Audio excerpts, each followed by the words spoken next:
Assalamualaikum warahmatullahi wabarakatuh. Perkenalkan, nama saya Uci Ramadhani, jurusan Pendidikan Guru Sekolah Dasar Fakultas Ilmu Pendidikan Universitas Negeri Padang. NIM 18129142, seksi 18BB02. Baiklah, pada kesempatan kali ini saya akan menjelaskan tentang keanekaragaman makhluk hidup. Keanekaragaman makhluk hidup ini dikenal juga dengan keanekaragaman hayati atau biodiversitas, yang dapat diartikan sebagai peredaran yang terdapat pada makhluk hidup sesuai dengan spesies, jenis, ataupun ekosistemnya. Keanekaragaman dapat terjadi karena adanya perbedaan ciri-ciri antar makhluk hidup tersebut, seperti sifat, warna, ukuran, bentuk, habitat, dan sebagainya. Keanekaragaman pada makhluk hidup dapat terjadi karena adanya proses evolusi dan adaptasi. Adaptasi merupakan proses penyesuaian diri yang dilakukan oleh makhluk hidup terhadap lingkungan di mana ia tinggal agar mampu bertahan hidup. Selanjutnya, kita masuk kepada faktor yang mempengaruhi terjadinya keanekaragaman hayati. Keanekaragaman hayati dapat terjadi karena dua faktor, yaitu faktor genetik dan faktor lingkungan. Yang pertama, kita lihat dulu faktor genetik. Faktor genetik ini disebut juga dengan faktor keturunan. Adalah sifat dari makhluk hidup itu sendiri yang diperoleh dari induknya. Faktor genetik ditentukan oleh gen atau pembawa sifat. Keanekaragaman makhluk hidup dapat terbentuk karena perkawinan atau persilangan. Perkawinan atau persilangan dapat menghasilkan keberagaman. Perkawinan yang dimaksud adalah perkawinan antar individu yang berbeda sifat, tetapi tergolong dalam jenis atau spesies yang sama. Perkawinan antar spesies yang berbeda mungkin dapat menghasilkan keturunan, tetapi keturunan itu tidak mampu menghasilkan keturunan yang baru, yang mana keturunan yang baru itu merupakan keturunan yang steril. Perkawinan antar individu di dalam jenis atau spesies yang sama akan menghasilkan keturunan yang fertil. Artinya, keturunan tersebut mampu berkembang biak menghasilkan keturunan berikutnya. Di dalam spesies yang sama terdapat perbedaan sifat. Perkawinan antar makhluk hidup yang berbeda sifat dapat menghasilkan keturunan yang memiliki sifat baru. Keturunan dengan sifat yang baru tersebut merupakan individu baru. Perkawinan demikian disebut dengan pembastraan atau persilangan. Jadi, melalui pembastraan akan muncul keanekaragaman yang baru. Selanjutnya, kita masuk ke faktor yang kedua, yaitu faktor lingkungan. Keadaan lingkungan dapat mempengaruhi keanekaragaman makhluk hidup yang ada. Contohnya, biasanya jenis makhluk yang ada di daerah subur lebih banyak dibandingkan dengan di daerah gersang. Jadi, keanekaragaman makhluk hidup di daerah subur lebih tinggi daripada keanekaragaman di daerah gersang. Indonesia termasuk daerah negara yang subur dan memiliki keanekaragaman makhluk hidup yang tinggi. Makhluk hidup berada di lingkungan yang senantiasa berubah. Makhluk hidup harus dapat menyesuaikan diri atau beradaptasi terhadap lingkungannya. Makhluk hidup yang mampu beradaptasi akan lestari. Sebaliknya, makhluk hidup yang tidak dapat beradaptasi akan gampang punah. Makhluk hidup yang dapat beradaptasi dengan lingkungan tersebut dapat memunculkan spesies baru. Jadi, jika makhluk hidup tersebut tidak bisa beradaptasi dengan lingkungan, makhluk hidup itu akan punah. Kita masuk yaitu kepada klasifikasi makhluk hidup. Pengklasifikasian makhluk hidup pada umumnya dilakukan dengan menggunakan suatu sistem tertentu. Sistem klasifikasi makhluk hidup pertama kali dipelopori oleh Carolus Linnaeus pada abad ke-18. Prinsip pengelompokan oleh Linnaeus adalah pengelompokan makhluk hidup berdasarkan persamaan ciri dan pemberian nama dengan sistem nama ganda. Sistem klasifikasi yang dikenal sampai sekarang adalah sistem buatan, sistem alami, dan sistem filogenetik. Kita lihat dulu yang pertama, yaitu ada sistem alami. Sistem alami merupakan cara pengelompokan organisme berdasarkan ciri morfologi, anatomi, dan fisiologi yang dimiliki. Jika dua organisme memiliki banyak persamaan ciri, maka ciri ini dikatakan sebagai penghubung kekerabatan, sehingga kedua organisme tersebut dimasukkan dalam kelompok yang sama. Klasifikasi sistem alami dikemukakan oleh Aristoteles, ahli filsafat Yunani yang membagi makhluk hidup menjadi dua kingdom, yaitu hewan dan tumbuhan. Aristoteles membagi hewan menjadi beberapa kelompok berdasarkan habitat dan perilakunya, sedangkan tumbuhan dikelompokkan berdasarkan ukuran dan strukturnya. Sebagai contoh, yaitu kingdom tumbuhan dibagi menjadi tiga divisi, yaitu herba, semak, dan pohon. Yang kedua ada sistem buatan. Sistem buatan merupakan cara pengelompokan berdasarkan pada sejumlah kecil sifat-sifat persamaan ciri morfologi tanpa memandang kesamaan struktur yang mungkin memperlihatkan kekerabatan. Klasifikasi ini antara lain mengelompokkan tumbuhan berdasarkan dasar warna bunga, masa bunga, bentuk daun, jumlah benang sari, dan putih. Sistem klasifikasi buatan diperkenalkan oleh Carolus Linnaeus juga, yang menyusun klasifikasi yang lebih mudah dipahami daripada sistem sebelumnya. Sistem klasifikasi tumbuhan yang dikemukakan oleh Linnaeus juga disebut dengan sistem seksual karena Linnaeus memusatkan perhatian pada alat reproduksi tumbuhan. Karya Linnaeus yang sangat penting adalah penanaman jenis atau spesies dapat menggunakan bahasa Latin.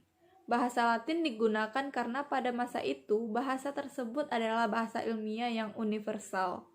Linnaeus memberi sistem tata nama berupa nama ilmiah pada setiap jenis spesies makhluk hidup yang terdiri atas dua bagian, yaitu bagian pertama sebagai nama genus dan bagian kedua sebagai petunjuk spesies. Sistem penamaan dua bagian ini disebut sistem tata nama ganda atau binomial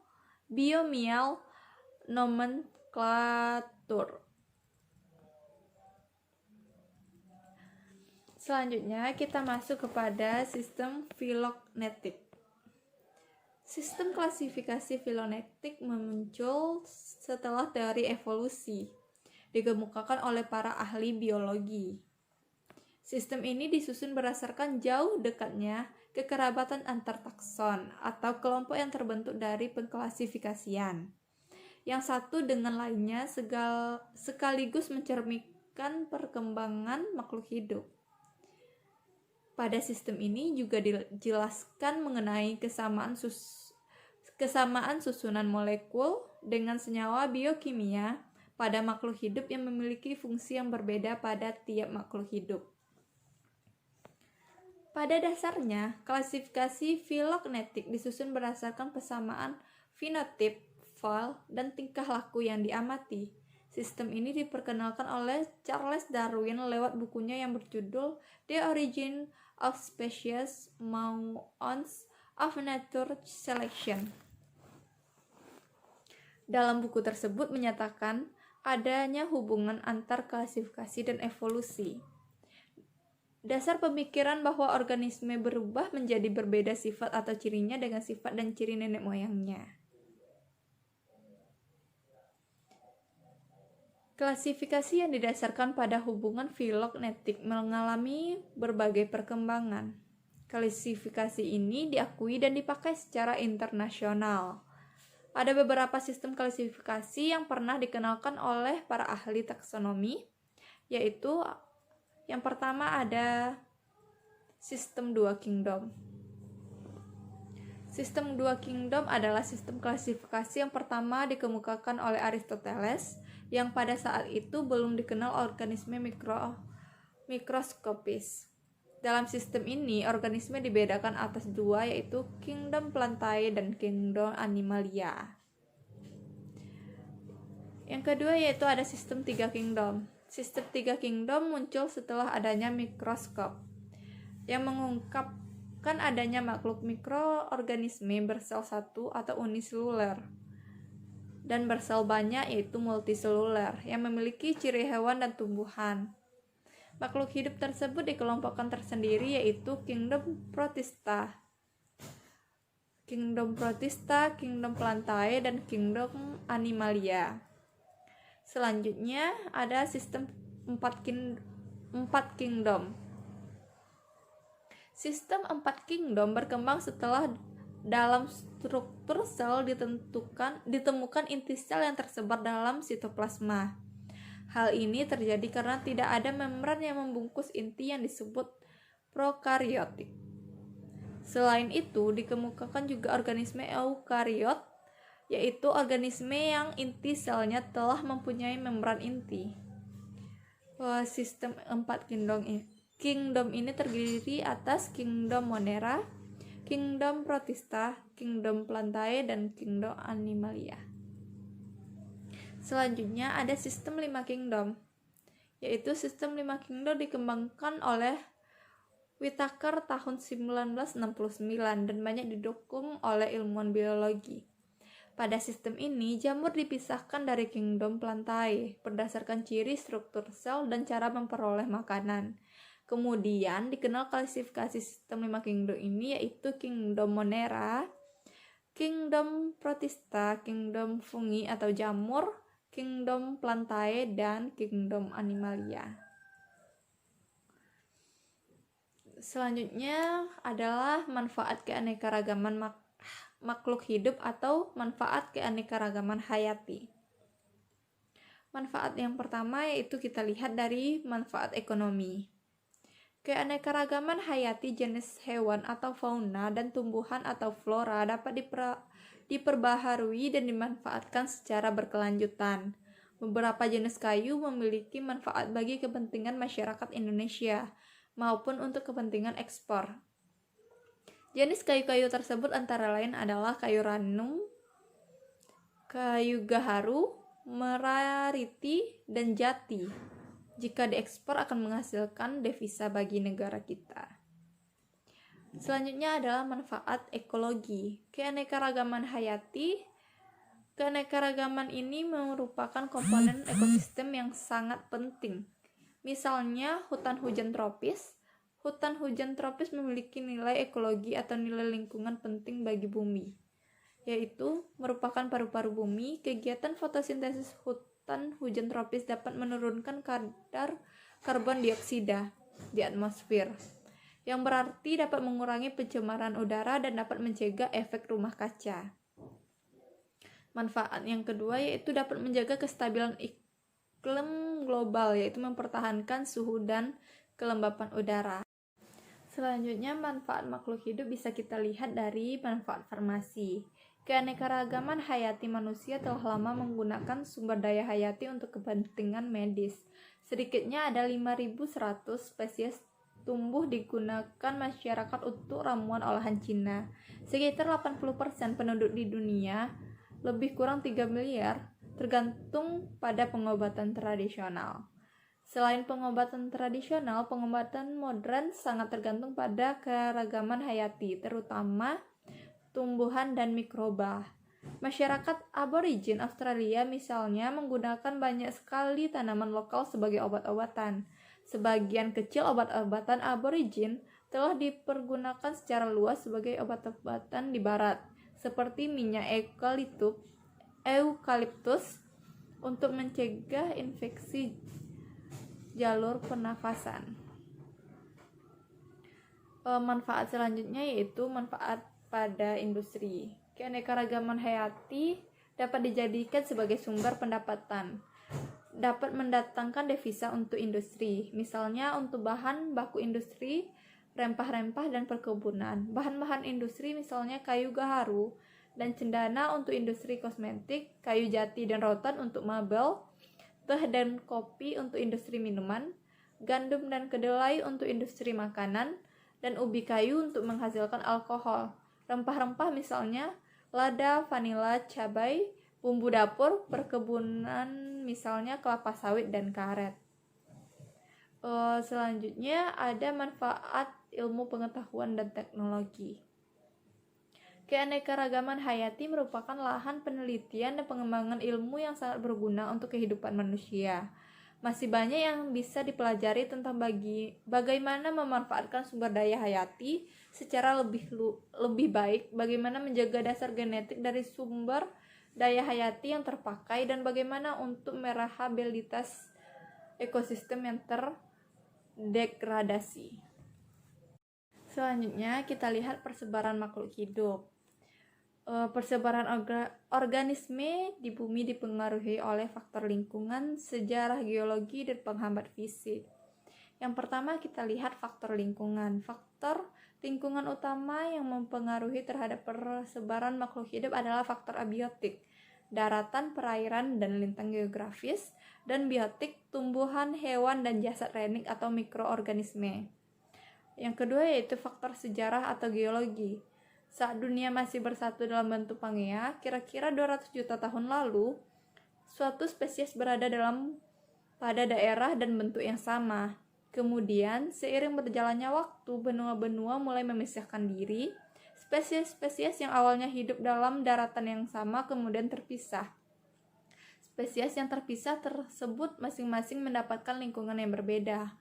Spesies yang terpisah tersebut mulai beradaptasi dan menggunakan bentuk dan fungsi tubuh sesuai dengan keadaan lingkungannya. Dengan demikian, karena perubahan untuk dan fungsi tubuhnya, maka terbentuklah subspesies. Selanjutnya ada faktor penghambat fisik. Faktor penghambat fisik disebut juga penghalang geografi atau barir, seperti daratan, perairan, dan penggentingan daratan.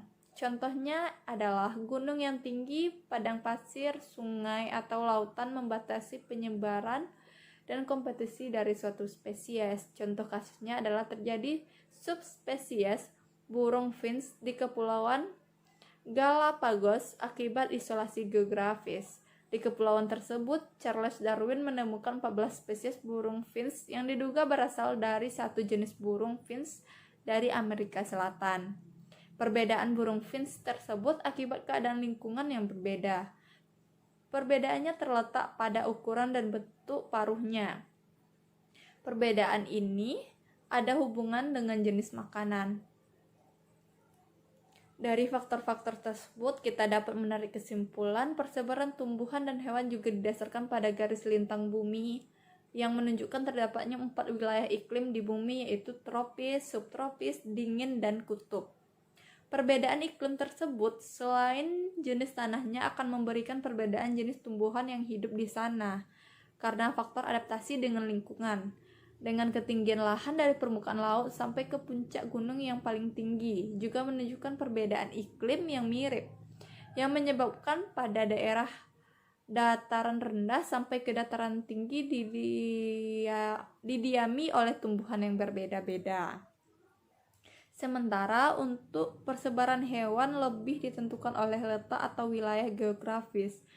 Di bumi, daerah persebaran hewan dibedakan menjadi 6 lokasi berdasarkan persamaan fauna, yaitu Palearktik yang meliputi Asia sebelah utara Himalaya. Yang kedua yaitu Himalaya, Eropa, dan Afrika, dan gurun Sahara sebelah utara. Yang kedua yaitu Nearktik, yaitu Amerika Utara. Yang ketiga Neotropik, yaitu Amerika Selatan bagian tengah. Yang keempat yaitu Oriental, meliputi Asia dan Himalaya bagian selatan. Yang kelima yaitu Ethiopia, meliputi Afrika. Dan yang terakhir yaitu Australia, meliputi Australia dan pulau-pulau sekitarnya. Sekian penjelasan materi tentang makhluk hidup. Banyak maaf. Assalamualaikum warahmatullahi wabarakatuh.